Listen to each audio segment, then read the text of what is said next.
We're here with Justin SNAITH at SNAITH Racing to take us through his runners for Hollywood Bet's race day in the Work Riders. Just before dawn, she's drawn 4.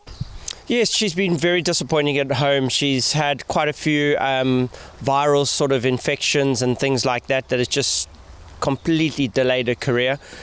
I think she's shown a little bit of form at home every now and again, hoping that this brings on. The nice thing about these Work Riders race, as you know, there's very little stick work, if none at all.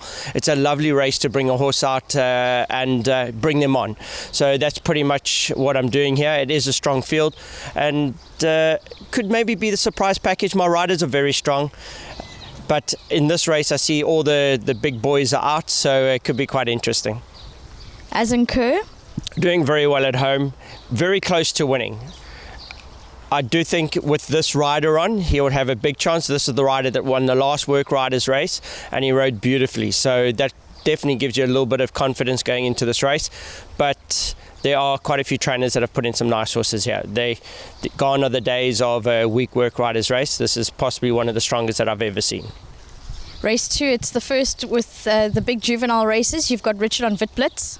Yes, unfortunately, what I thought was my best runner here was eliminated. So I think it weakens us a little bit here. Yeah, no, there was one that I really thought would run a big race and was the pick, and she was eliminated. So these are all horses that have shown at home, but maybe need an outing. Witblitz, like her name, is very quick, and I can't believe here in South Africa we haven't had the name Witblitz yet. So I expect a nice run from her. I think she'll run well.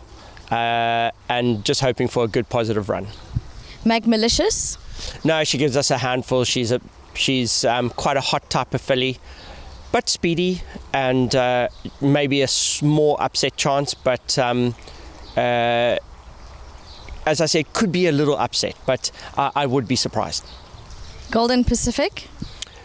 Probably bred for a little bit further, but she's had the advantage of being raised at Drakenstein, and the pre-training there is just out of the top draw. So it always gives you a little bit of advantage. You always see Gaynor's, Drakenstein's horses doing well in these baby races purely because of the effort that's put in behind the scenes. So with the education she's had there, maybe a horse that could definitely pop up. It's the boys' turn in race 3. First up, you've got Bernard on William West. He's an interesting horse. Not really bred for a 5 furlong type or even a shorter 900 or these juvenile races, but he comes out those gates and he just flies.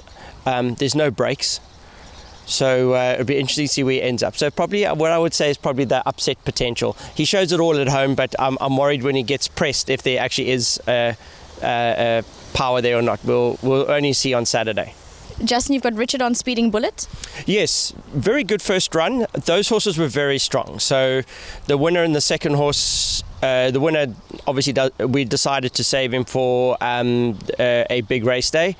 This is a race where I think we've got to beat Vaughan Marshall. He ran second that day. His horse is very highly thought of, and they did come out a little bit green.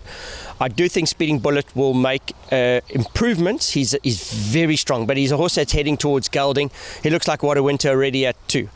And he thinks he's Water Winter. So probably a horse that will go close. I do think that Vaughan's going to be a little bit of a handful here. The last of the 3 is you've got Grant on Jewel Cat. Yes, a little bit unlucky last time. Didn't quite get the run when he needed it. With Grant up, I think he is the dark horse of the race, without a doubt. Got to go into all permutations. You can expect improvements here. Race 5, over the mile, you've got Richard on Jazz Bella, drawn 1. Yes, first run out the maidens, not going to be easy, but the one draw certainly helps. It's early in the week. I haven't had a look at the form of the other competitors. I can only really talk about my own horses today. Expect a nice run, hoping for a good post race. Grant's aboard Call It Fate. She's unfortunately a bit wide out at 10. Yeah, she's a filly that's just well handicapped. She's an older filly and she's nicely handicapped and could be a roughie, but she always runs better than I expect her to run. So let's hope with Grant up she'll run a good race. Race 7, over the 1,000 metres, you've got Kalahari Ferrari. Yeah, Richard opted not to ride him. So let's hope with somebody that's keen to ride him, we'll run a good race. So let's hope so. I think he's probably a little bit better over further, but he's a horse that he gained his merit rating in the Eastern Cape, and I'm just waiting to drop it a bit. Race 8 in the Hollywood Bets Guineas. You've got Royal Aussie drawn 6. Yeah, look, it's a very competitive race, and I think this is a race where we just want to try him over a mile.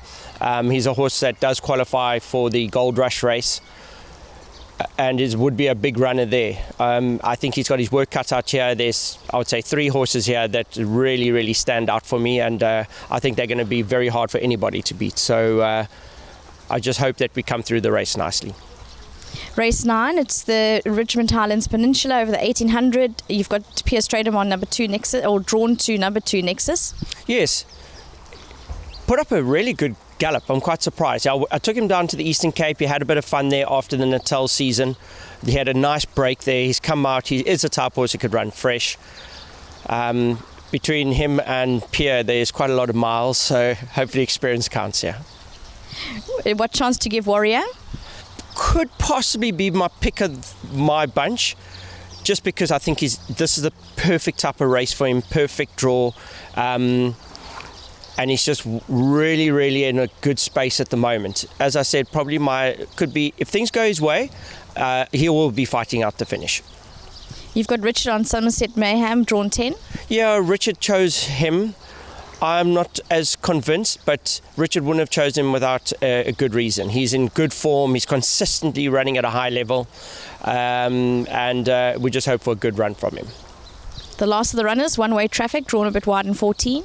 Yes, he's a horse that I'll probably have to drop out from there and bring him on for his next start. So unfortunately he drew wide, but he's a lovely individual and a horse that last time over the 14 he just couldn't keep up with him. They went short running flat out, and he never even got into the race. So here over 1800, I just want to see something positive. If you see him flying home, you know to follow him next time. Good advice. Race 10, the girls are going the 1800. First them Silver Darling, drawn well with Richard. Yes, her work hasn't been of a high standard here in Cape Town. To maybe compete against these type of horse like Marina, but I'm hoping that we pull a rabbit out the hat here and run a big race. There's a big turnaround in weights. I think we're even giving some horses, the older horses, weight. So we really got our work cut out, but can never count us out. Veronica Mars. I got a feeling some of these fillies could run below their expectations, and maybe a filly like this could pop up into the places. But she's never beaten horses like this, and you sometimes, why should she on Saturday? So let's hope. There's a whole lot of rain predicted again, so maybe we can have an upset. Bye Bye Bombshell with Keegan aboard. Very interesting runner. Really improved a bit. Gallop was good. Could be if I had to pick out of my bunch, maybe one that will run better than the punters might think. Probably be her, maybe as a dark horse for the race. If the other trainers haven't done their jobs properly, and we come in with a bit of luck here. In the last, over the mile, you've got Triple Time. Very nice individual. The tracks have been very firm at Kenilworth, so he's gone. After his last start, he went Shinsaw on me. I've got quite a few 3-year-olds that are actually going Shinsaw with the conditions at the moment. The good news is that the rain we've had this week, and the rain that might be predicted later in the week, which could bring this horse into play. I think he'll just come out of the race better, and I think his next start is going to be very interesting. He's a horse that we hope fires up on Saturday. Future Swing. Very much like Triple Time. These are my politicians. It's actually good luck. When I say they're politician horses, they run well. So Triple Time and Future Swing are those type of horses.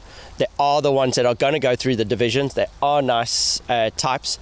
And I think between these two horses, they will give a very, very good account of themselves. Future Swing has the weight advantage, so it may just give him the edge. But Triple Time's last run was very impressive. Runaway Song. Richard loves him though, and he's a horse that just never gives up. He's a tough little horse, and could never count him out. I say little, he's shortish, but he's strong. 61 kilos to him would be a laugh. But there are some young horses with that are coming through the division. It's going to be a tough race. Very interesting, very solid race. The last of your runners, Keep It Secret with Peer Up. Yes. Also, last time a little bit unlucky, ran on strongly, very good backup to have in the yard in this race. So let's hope for a big run. I think if I lose that race, I might be looking for a job. Well, thanks for that, Justin. Great, thanks. Maybe Justin Vermaak's job, but he doesn't look happy, but he's never been really happy. So maybe another job. Who knows? We saw Justin, he's hard at work here, driving the tractors up and down and keeping things going. But good amount of runners on the day.